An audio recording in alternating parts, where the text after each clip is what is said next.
Nous entamons donc la discussion générale. Le premier intervenant est Monsieur Nicolas Turquois pour le groupe MoDem et apparentés.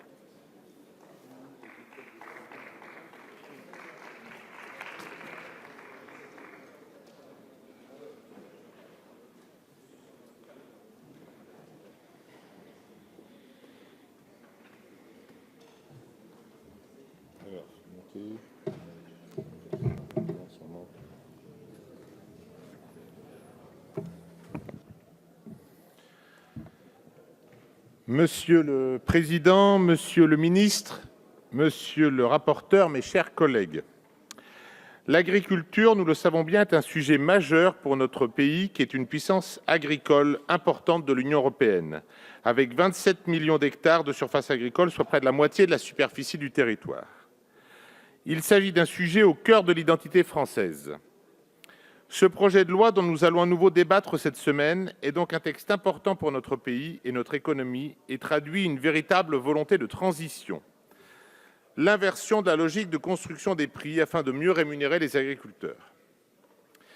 Mes chers collègues, la position du groupe MoDem apparenté n'a pas varié. Nous souhaitons qu'au terme de nos débats soit adoptée une loi incitative, réellement efficiente et non une loi punitive et inapplicable. Il importe d'emmener avec nous les agriculteurs sans stigmatiser leurs pratiques qui ont leur histoire et leurs raisons. Nous défendons depuis le début des discussions sur ce projet de loi des temps d'adaptation et le renforcement du rôle des interprofessions. La recherche de la performance économique et environnementale doit s'inscrire dans une démarche de filière. Nous voulons à tout prix éviter l'écueil facile de la surtransposition. Nous lui préférons la simplification des normes afin d'alléger les contraintes qui pèsent sur nos producteurs. Nos demandes s'accordent avec les exigences importantes en termes de protection animale et environnementale. Nous avons le devoir, en tant que parlementaires, de renouer le lien fortement fragilisé entre une agriculture modernisée et compétitive et une agriculture respectueuse de l'environnement. C'est l'un des objectifs de ce projet de loi. Je salue donc toutes les avancées acquises sous l'impulsion du rapporteur Jean-Baptiste Moreau ainsi que du ministre. Je pense notamment à la prise en compte des indicateurs de coûts de production, et non plus seulement les indicateurs d'évolution de ces coûts, la sécurisation de la contractualisation en cascade conformément aux EGA, le renforcement du rôle du médiateur et de l'observateur de la formation du prix et des marges.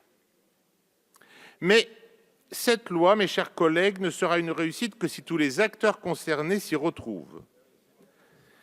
Il importe, pour le bien-être de nos agriculteurs et la vitalité de notre agriculture, que les avancées votées en mai soient confirmées et que les équilibres établis durant les EGA soient respectés.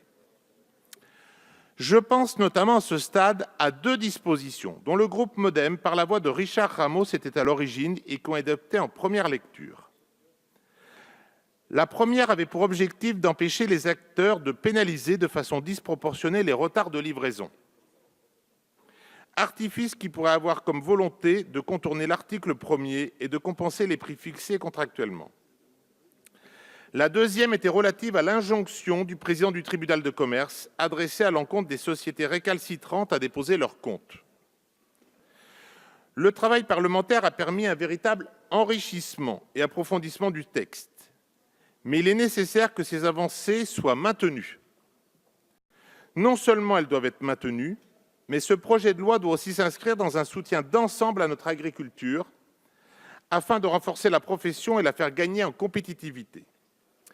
Sans agriculture viable économiquement, il n'y aura pas de circuit court, il n'y aura pas de production diversifiée, il n'y aura pas cette qualité de paysage que nos concitoyens plébiscitent. C'est pourquoi je profite de cette tribune, Monsieur le Ministre, pour attirer votre attention sur la disparition annoncée du TO-DE. Ce dispositif d'exonération bénéficiant aux salariés embauchés en CDD à caractère saisonnier. Ce dispositif permet des exonérations de cotisations sociales patronales pour les employeurs de saisonniers, main-d'œuvre irremplaçable durant les périodes de récolte. Le travail saisonnier, c'est d'abord un lien formidable entre l'agriculture et la société.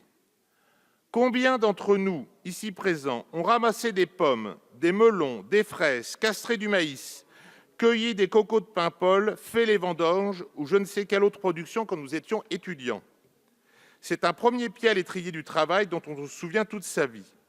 Mais c'est aussi un complément de revenus essentiel, non seulement pour les étudiants, bien sûr, mais aussi souvent pour nombre de foyers, et notamment de femmes dans des zones où trouver du travail n'est pas toujours aisé.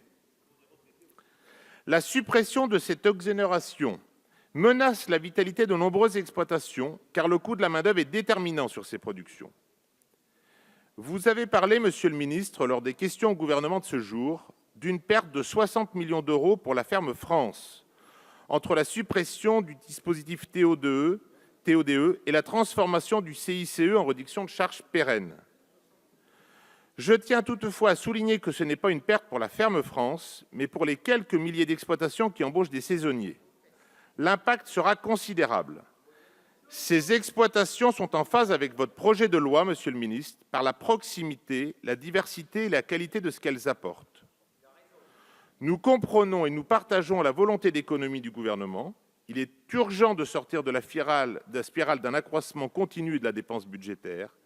Toutefois, cette baisse de la dépense publique doit s'accompagner d'une réforme en profondeur de notre agriculture à travers une simplification des normes, un rééquilibrage des rapports de force et ne doit pas se faire contre les agriculteurs. Je terminerai mes propos en rappelant le contexte très particulier dans lequel nous sommes, avec une sécheresse majeure qui va encore affecter fortement l'agriculture française. Et je voudrais pointer là l'aberration de certaines décisions administratives. Un règlement européen oblige nos agriculteurs, pour des raisons écologiques, à ne pas traiter 5% de leur surface. Ces surfaces, que l'on appelle SIE, pour surface d'intérêt écologique, devaient être ensemencées au plus tard le 31 juillet, avec une obligation de levée. Mais avec ces conditions climatiques extrêmes, les semis n'ont aucune chance de lever dans des sols trop durs et trop secs. La Commission européenne a certes proposé un assouplissement sur ce règlement, mais il laisse pantois, car il maintient en fonction de la date soit l'obligation de semer, soit l'obligation de lever, alors que les conditions climatiques n'ont pas changé. Et il est assorti d'une demande de dérogation à faire par l'agriculteur à l'administration, alors que la situation de sécheresse est généralisée à tout le territoire. Nous ne convaincrons pas nos agriculteurs avec des mesures de ce genre qui ne sont utiles ni à l'environnement, ni à leur trésorerie, et ni même à nos services qui doivent faire un travail administratif et des contrôles absolument inutiles. On ne peut être exigeant sur la transformation de notre agriculture en un modèle vertueux, exempt des produits phytopharmaceutiques, et ne pas apporter les nécessaires mesures de soutien et de bon sens que le monde agricole attend. Je vous sais très sensible, Monsieur le ministre, sur ces questions et connais votre engagement constant pour la valorisation de cette activité majeure pour notre économie et qui m'est très chère en tant qu'agriculteur. C'est pourquoi vous pouvez compter sur notre soutien et notre engagement constructif. Je vous remercie de votre attention. Je vous remercie, chers collègues.